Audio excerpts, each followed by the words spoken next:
Hello and welcome to Fellowship in Essential Oils. My name is Adam and I'm joined again by the beautiful Liz. How are you today, Liz? I'm lovely, thank you, Adam. It's so nice to see you again after your break. Yes, we had a bit of a break, so forgive us for not being around last week, but we're going to catch you up with a couple of extra juicy episodes in the next few days, so stay tuned. But we're really, really excited because we're diving into an essential oil that I find kind of plays second fiddle to poor old peppermint. That's another member of the mint family. Today we're exploring spearmint. Yeah, I agree. I think everybody gets really excited about peppermint. In fact, when I was doing a bit of keyword research, I even put it into Google and said, well, what am I looking at here? And Google just went, let me tell you everything there is to know about peppermint. I was like, no, don't tell me what to think, because they are really quite different, aren't they? They are. And one thing I've been discovering about the mint family is, we kind of, if you ask most people to name mints, they can name peppermint and spearmint, but there are quite a lot of different mint and different mint essential oils. Others I work with are like Japanese peppermint and bergamot mint, which we'll explore maybe later on. But the mint family is a big family, but spearmint definitely can stand on its own for being a special oil, for sure. Agreed. I actually collect mint plants. But so I'll talk a little bit about that in a minute. But yeah, just to mention, you talked about Japanese mint. Some people call it corn mint because it's the same oil. But yes, spearmint is a standalone oil, and I think a lot more delicate than peppermint oil. I have to say, I find peppermint really antagonizing. I don't like it at all. I'm not very good with things like coffee and stimulants, and so peppermint is too strong for me. It really overwhelms me, but I really love spearmint. And we would really put that down probably to the menthol content in the two, because I know peppermint is normally about 35% menthol in the oils that I use, whereas spearmint drops down to about 1%. And that menthol's that part that really gives that cool, refreshing awakening. For, when we inhale it, kind of gives us a bit of alertness. When we put it on our skin, we get that cooling kind of relieving effect in that way. So that would be one of the big differences that would separate the two out, wouldn't it? Yeah, in fact, functionally they're completely different. So as you quite rightly say, actually peppermint can be anything up to about 50% menthol, but then on top of that up to about 30% menthone. But that hardly appears, as you quite rightly say, in spearmint. Spearmint's predominantly a very strange molecule called carvone. And carvone is a reason why I say it's a strange molecule is because it also makes up the majority of caraway. And if you think of how caraway smells and how spearmint smells, really different. There is. But it's the carvone that gives them both the smell.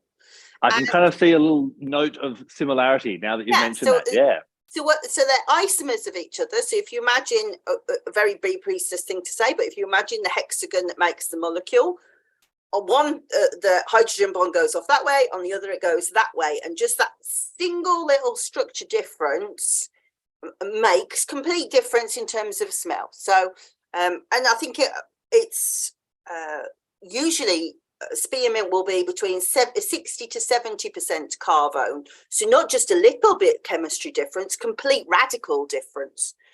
And so on the surface level we can use it really like similarly in terms of digestion and nausea and those things that you would use peppermint for. It doesn't have the same cooling nature as peppermint, because you quite rightly say that's executed through the menthol. It is a bit cooling, but it's not very cooling. Peppermint is stimulating. For the most part, carvone's properties are sedative. So completely different. In actual fact, I never noticed this before, but when I looked into Sarandon Young to check my chemistry out, he calls it mentha cardiaca. So to do with the heart. And actually, where that Latin name came from, I don't know, but I can't use peppermint because it makes my heart race. Spearmint doesn't. So I wonder if that's where that came from. Yeah, really interesting. And interesting that you talked about digestive. Before we started recording, I was telling my tales of Mercury retrograde challenging me and having issues with my laptop screen breaking and leaving a credit card on a plane and all these different challenges. But I also had another challenge this week. I got food poisoning. Oh my goodness, what a week!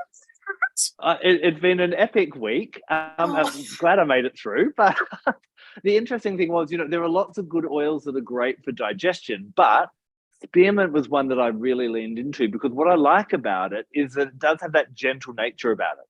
And yeah, there might be some oils that might be a bit more powerful with the digestive system, but when you're feeling queasy, you don't want to kind of go with the hard ones. No. And spearmint was a really nice one just to, mix with a bit of coconut oil, pop on the belly, and it just really helped to kind of give a bit of soothing as I kind of got myself back into balance. Oh, poor you. It was all in the name of the podcast and study. Of course, it was just experimenting. I was making myself hideously ill just in the name of research. I agree entirely with what you say about spearmint, and as we talk, I will talk about children quite a lot, upset children quite a lot. But one of the reasons that peppermint would be contraindicated for children is that menthol interacts with a receptor, can't remember exactly which one, but it slows respiration. And so the same reason as like 1,8-cineol interacts with the slows respiration as well. So you wouldn't use that on little children. We don't have that same interaction with carbone. And so much safer to use on children. So if you've got a child who's got tummy bug or emotionally upset belly, we'll talk about that quite a lot, then it's really lovely. But also, it's not as potent as eucalyptus or as peppermint for unblocking the nose, but it will a bit. And peppermint, of course, is irritant to the mucous membrane. So little snotty noses, that can really make it worse to have that. So again, spearmint would be better for kids there. So overall, I guess spearmint on a physical level kind of has a bit more of a subtle approach, but sometimes we need a more subtle approach, whether it be, for those that are feeling fragile, the elderly, the children, or just, when you've got food poisoning, you don't want to go with a big gun. So really think of spearmint as its place of being a bit more subtle in its way to support you. I think emotionally and psychologically subtle, but carvone is a really tough, heavy-hitting molecule. It is a potent, strong medicine. It just doesn't. It doesn't have that kind of punch that. Like I talk about rosemary having and sweet basil. If you have sweet basil in the car, you can't smell anything else. It's really pervasive and it's bossy. It's not as bossy. Yeah. Yeah, it's interesting what you're saying there about that kind of gentleness. I often refer to peppermint as day mint because it's really good for waking you up during the day, whereas spearmint I nickname night mint. So I like to actually put, if I feel I need a little bit of alertness, but I don't want to be pinging and wide awake at 10 o'clock at night, spearmint as the sun starts to set can be really nice for that kind of focus as well. Yeah, I can remember when I went to Egypt in my 20s, and I've got, as we can see, the whitest skin in the history of the world, which burns really easily. And my mum made me a cream with patchouli, spikenard, and spearmint. And it was so cooling and so relaxing, just at the end of the day, just to be able to put it on. Spearmint and spikenard smell beautiful together. Spearmint and yarrow smell beautiful together. And they both have that lovely soothing nature to them. Now, are there any other ways that you'd use spearmint on a physical level? Well, actually, it depends on... sometimes that bridge between physical and emotional is hardly there, isn't it? But it's well researched for being like a hepatic support. And of course, we have like the liver, of course, comes into gastroprotective, digestive, all of that, doesn't it?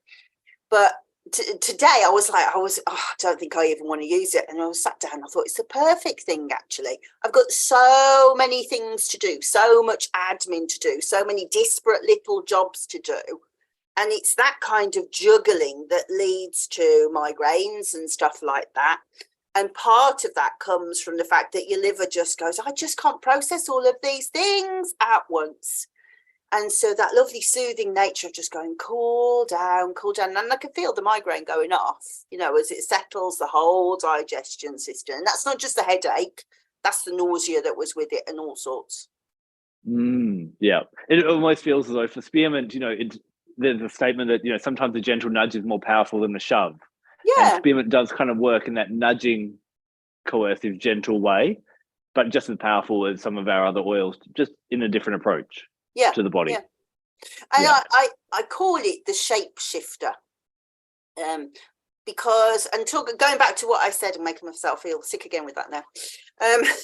What I was going back to what I was saying about collecting mints. Do you grow any mints in the garden? No, I must admit, now that I'm here in the Middle East, my 3 little pot plants that are gathered around me are the only plants that I have for kilometers. So let me tell you a few things about, so from a wort cunning point of view of learning from the spirits of the plant rather than from the textbooks. So Minthe was a nymph, and we talk about these nymphs in Bree shamanism a lot. The Melissa priestesses were often nymphs. They were unhatched bees and priestesses who were both bee and woman, but also plant and woman. And Minthe is one of these plants. So the myth goes that Minthe lay in the bed with Pluto. So she got into bed with Hades, and Persephone, who is the Kore, she is the Melissa goddess. Persephone went, oh, no, you don't. And she turned her into the mint plant, which was on the edge of the river Cocytus, or Cocytus, I think Cocytus is probably right, which is one of the rivers that surrounds the Hades, as in the land of Hades, the underworld, and it was the river of wailing. And when you read through all the different references, where was it? Where do we see it mentioned? It's always prophetesses that talk about this. I prophesize here, I prophesize there. They're always there. So we have this connection with this wailing. And actually, the river Cocytus turns up again in Dante's Inferno, and it talks about the different layers of the levels of hell that they go through. And the river Cocytus is about betrayal. So there's 4 different sorts of people that go in. I won't go into them because they're all different regions, but always it pertains to betrayal. And when we talk about mint in the garden, there's sort of several things to understand. The first is that it can reproduce on its own. So yes, Persephone, I wouldn't want that round my bloke either. So I can understand why you did that. So if you have a mint plant and you lay some leaves down, some branches down, peg them down, where the branches are, they will make roots. So they can really do either a lot of damage very quickly because they invade everything very quickly, or you can make a big bush quickly. So it's a strong plant.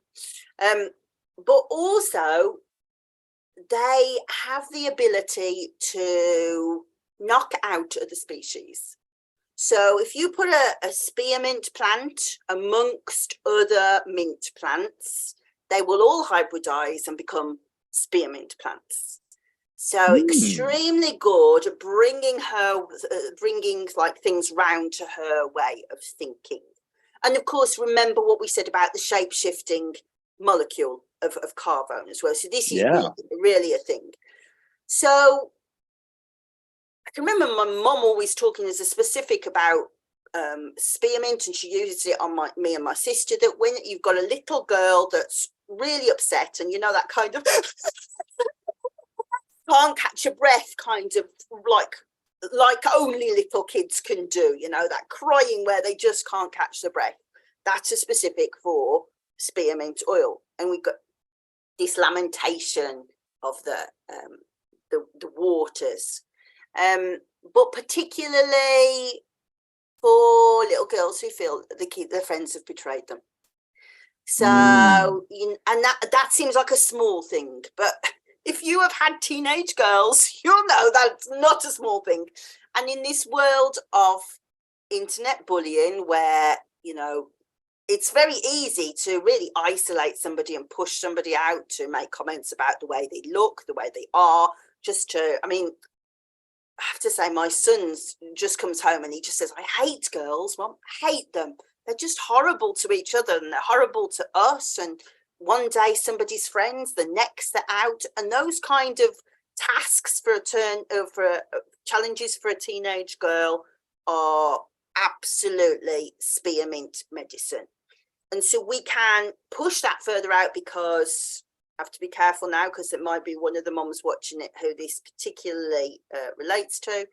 But if you've got one of those children who reacts negatively and starts to starve herself or hurt herself or any of those things, and we are properly going into shadow, into the underworld, then that is spearmint work to do. Yeah. Wow. And I think, you know, you're talking about, you know, people feeling, you know, rejected or not accepted and that type of thing. Yes, I can definitely see it happening for young girls and teenage girls. But I think in this day and age, there is, you know, whether we attribute it to the internet or whether we attribute it to the pandemic or whether we attribute it to just the way the world's going, there is that feeling of almost that friends are disposable. Yeah, absolutely. I agree. And that we can often feel rejected. And in this case, spearmint can be really great. Another way that I talk about in my book of using it is it actually can help to, I guess, like Mentha, the nymph who was rather confident in herself and will slowly take over. It can be a really good one when we find ourselves in situations where, you know, wherever we're in somewhere new, maybe you're starting a new job or you're going to a new event where you don't know anyone. And, you know, it doesn't matter how confident you normally are, you can feel really awkward doing basic things like getting something out of your bag.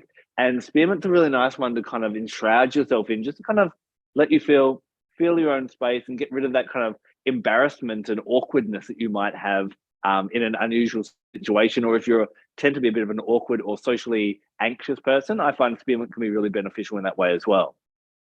Yeah, and I think that this idea of like wearing the oil, you know, for these little girls who walk into a space where there frankly are a load of little bitches, you know, there's nobody worse than a 14-year-old girl. We all know that. But this kind of, you smell a bit different, and that fascination, and remember how you know, spearmint knows how to turn people, you know. The queen of the underworld was frightened of her. She was no small thing, you know. It's very persuasive being able to shapeshift and fit in. I mean, I know that it's shallow, but there is that element of, well, let me talk to you about the way that you want me to talk to you. Let me look the way that you want me to look. And there's almost that magical ability about it. But I talk about this in my book that's coming out in September. One of my favorite things about it was I contemplated this sort of Persephone Minto relationship for a long time, backwards and forwards. And of course, we think about all the ways that Hades changed his name through time, but all through different disciplines. So you've got he's Hades, but he was Roman Pluto. Greco-Roman is Serapis. We go over to Egyptian. The Egyptian Lord of the Underworld is Osiris. And so the Osiris is the Egyptian Hades, Aedes aegypti. Aedes aegypti is what? Do you know? No, I don't. You've lost me on that one. Mosquito.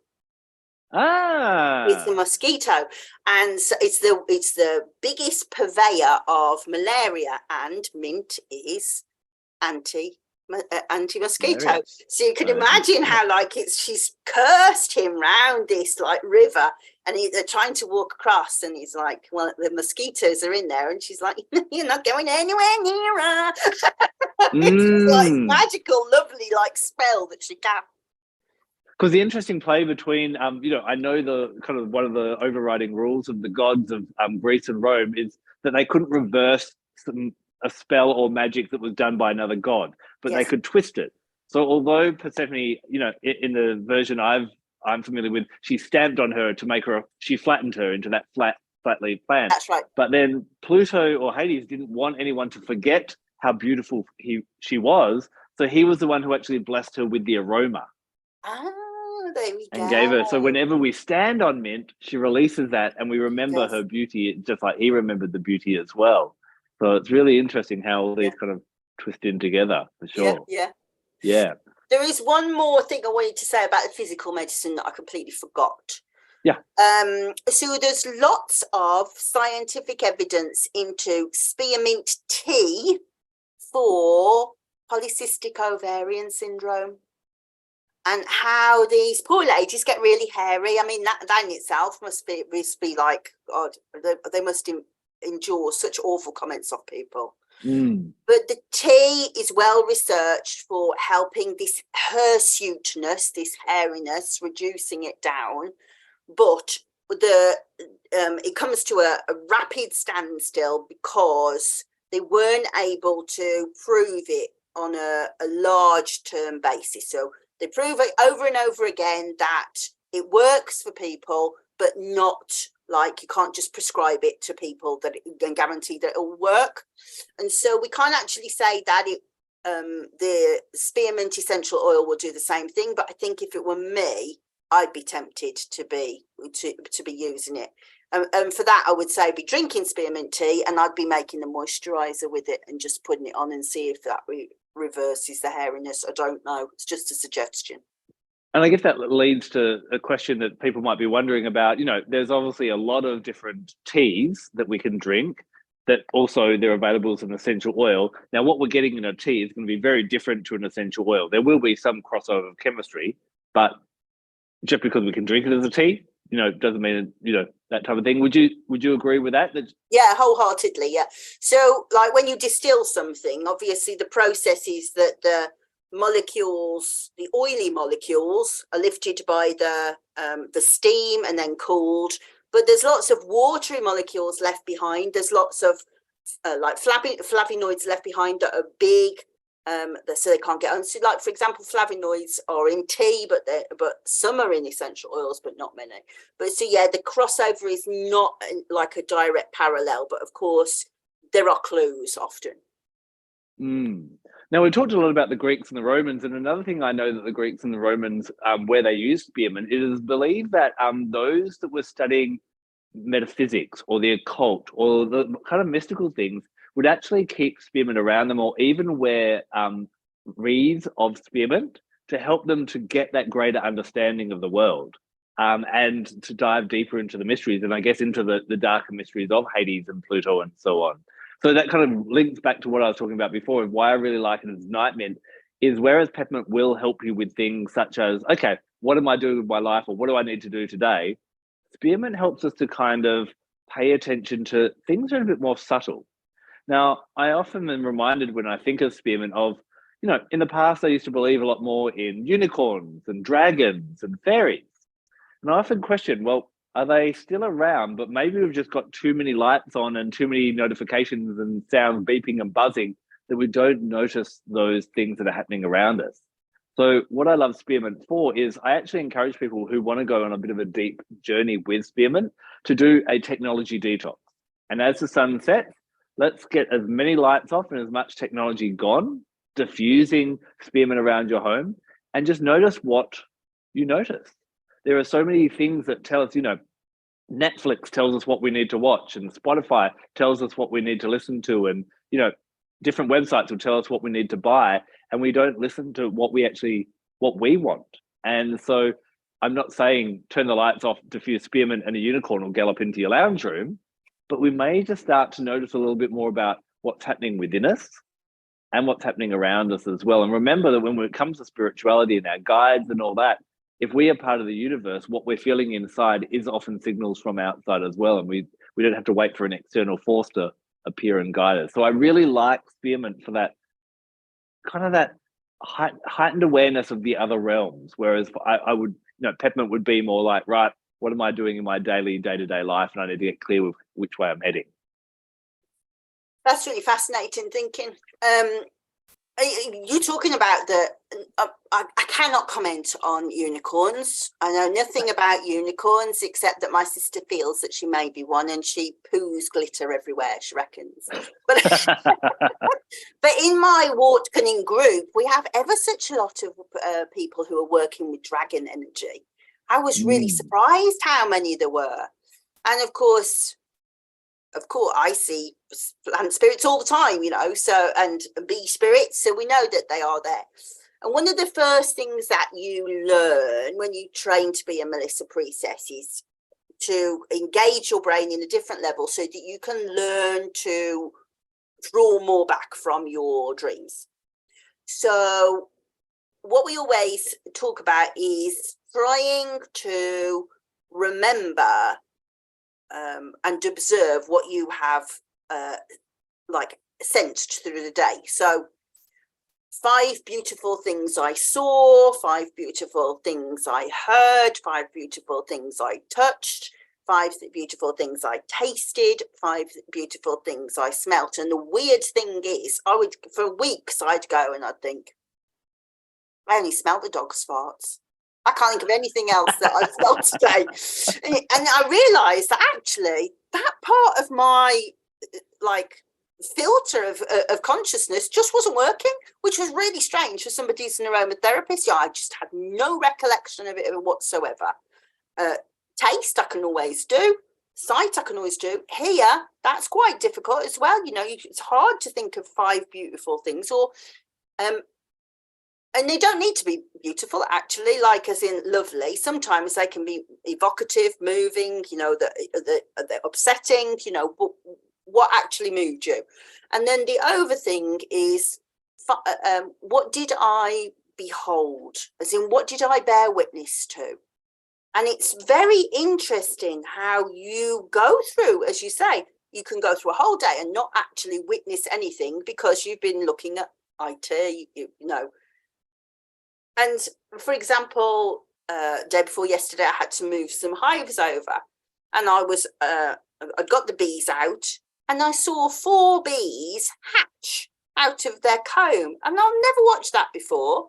And I thought, well, that's an extraordinary experience that probably I wouldn't have even noticed had I not been concentrating as to what I was watching for.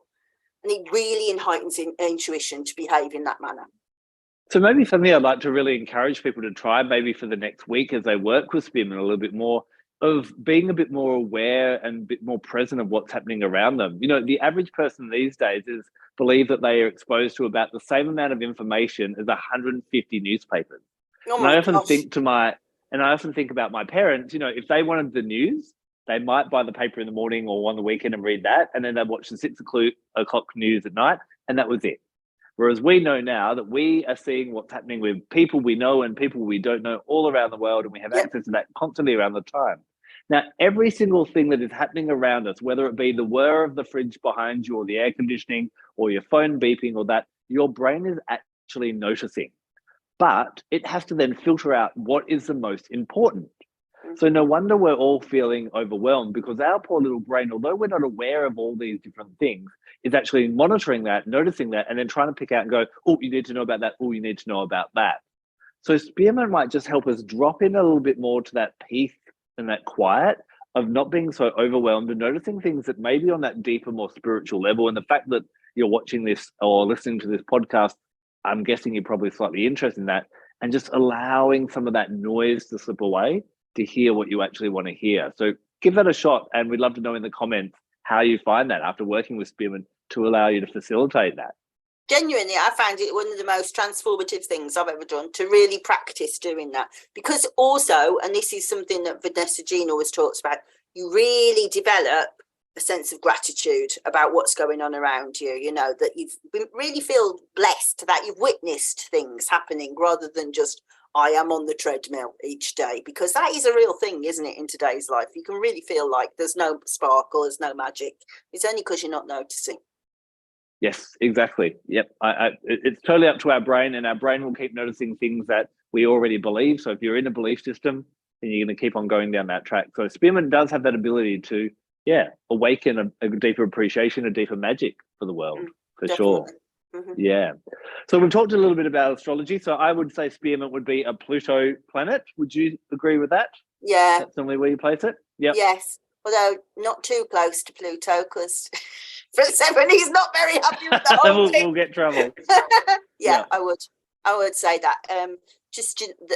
But also Jupiter, because of the hepatic nature of it. The digestive system is hepatic. These feelings of frustration and anger with the kids, those are very much Jupiterian things, and this search for higher consciousness, learning, spirituality, religion, all of that is Jupiter as well, isn't it? So I would say also Jupiter.